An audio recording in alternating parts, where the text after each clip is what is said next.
सुंदरवन के जंगल में टुन्नू चिड़ा अपनी 3 बेटियों के साथ रहता था। उसकी बड़ी बेटी का नाम टुनटुनी चिड़िया था और मंझली बेटी का नाम टूनी चिड़िया था और सबसे छोटी बेटी का नाम भूरी चिड़िया था। तीनों बेटियां बहुत ही संस्कारी थीं। बचपन में ही उनके सर से उनकी माँ का साया उठ गया था। फिर टुन्नू चिड़ा ने ही अपनी बेटियों को पाल पोस कर किसी तरह बड़ा किया। अचानक एक दिन टुन्नू चिड़ा की तबीयत बिगड़ जाती है। वो अपनी तीनों बेटियों को अपने पास बुलाता है और उनसे कहता है, लगता है मेरा समय आ गया है, अब मैं नहीं बचूंगा। तुम लोग मेरी बातों को ध्यान से सुनो। टुनटुनी, तू बड़ी है बेटा, अपनी दोनों बहनों का ध्यान रखना। बाबा, तुम ऐसी बातें क्यों कर रहे हो? तुम्हें कुछ नहीं होगा। मैं अभी वैद्य जी को बुलाकर ला रही हूँ। बेटा, वैद्य जी को बुलाने से कोई फायदा नहीं। तू बस मेरी बात सुन। तेरी छोटी बहन भूरी को पढ़ने का बहुत शौक है, तू उसे बहुत पढ़ाना। इतना कहते कहते टुन्नू चिड़ा की मौत हो जाती है। बाबा, ये क्या हो गया बाबा? अब हम लोग तुम्हारे बगैर कैसे रहेंगे? तीनों बेटियां अपनी बाबा की बॉडी के पास फूट फूट कर रो रही थी। किसी तरह टुनटुनी चिड़िया अपने आप को संभालती है, फिर अपनी दोनों बहनों को समझाने लगती है। देखो टूनी और पूरी चिड़िया, तुम दोनों के इस तरह रोने से अब बाबा वापस नहीं आएंगे। अब हम लोगों को ही अपने आप को संभालना होगा। तुम लोग चिंता मत करो, तुम्हारी बड़ी बहन अभी जिंदा है। मैं तुम लोगों की देखभाल करूंगी।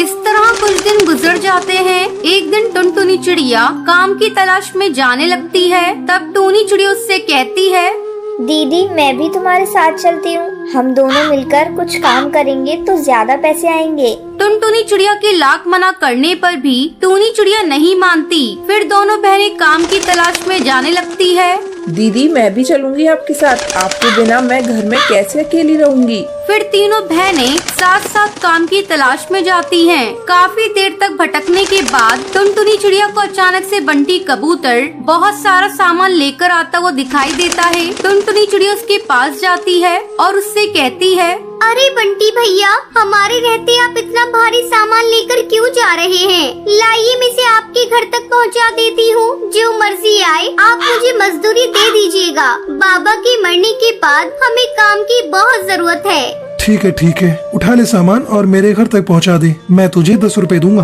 फिर टुनटुनी चिड़िया सामान उठाकर बंटी कबूतर के घर तक पहुंचाने के लिए चली जाती है। उसके जाने के बाद टूनी चिड़िया भूरी चिड़िया से कहती है, चल भूरी चिड़िया, अब हमारी बारी है। हमें भी कोई काम ढूंढना होगा।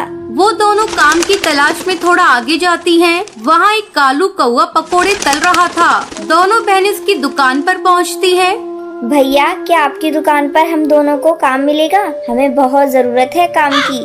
हाँ, तुझे पकौड़े तलने का काम मिल जाएगा और तेरी बहन ग्राहकों के झूठे बर्तन साफ कर देगी। बदले में मैं तुम दोनों को खाने के लिए भोजन और कुछ रुपए दे दूंगा। बोल, तुझे मंजूर है?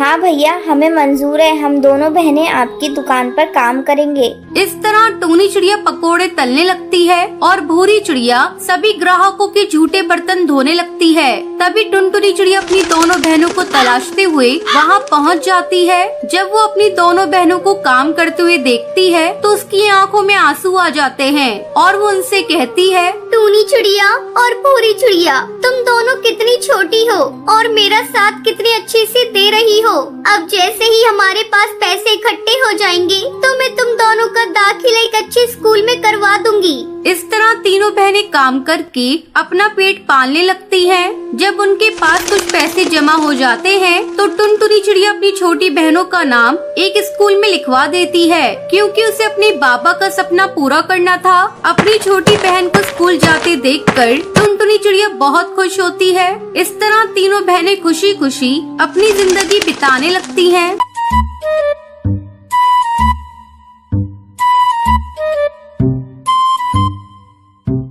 सुंदरवन जंगल में टुनटुनी चिड़िया अपने पति बंटी कबूतर के साथ खुशी खुशी दिन गुजार रही थी। टुनटुनी और बंटी कबूतर ने प्रेम विवाह किया था। टुनटुनी की सास टूनी चिड़िया अपने गांव में रहती थी। एक दिन वो बिना खबर किए टुनटुनी के घर आ जाती है। अपनी सास को देखकर टुनटुनी कहती है, अरे माँ जी, आप कौन है? बहू, तूने मुझे पहचाना नहीं, मैं तेरी सास हूँ। आप तो बिना खबर के यहाँ आ गई। बहू, ये तुम कैसी बातें कर रही हो? अपने बेटे के घर आने के लिए मुझे खबर देनी होगी। लगता है मेरे आने से तू खुश नहीं है। अरे नहीं माँ जी, आपके आने से तो मैं बहुत खुश हूँ। बहू, अब तू खुश रहे या नाराज, मैं तो कुछ दिन तक यहीं रहूंगी और मैं गांव तभी वापस जाऊंगी जब तू माँ बन जाएगी। अब जल्दी से तू मुझे पोते का सुख दे दे। अरे माँ जी, आप तो अभी अभी आई हैं और अभी से पोते की रट लगाने लगी। अभी आप आराम कीजिए, मैं आपके लिए चाय बना कर लाती हूँ। इतना कहकर टुनटुनी चिड़िया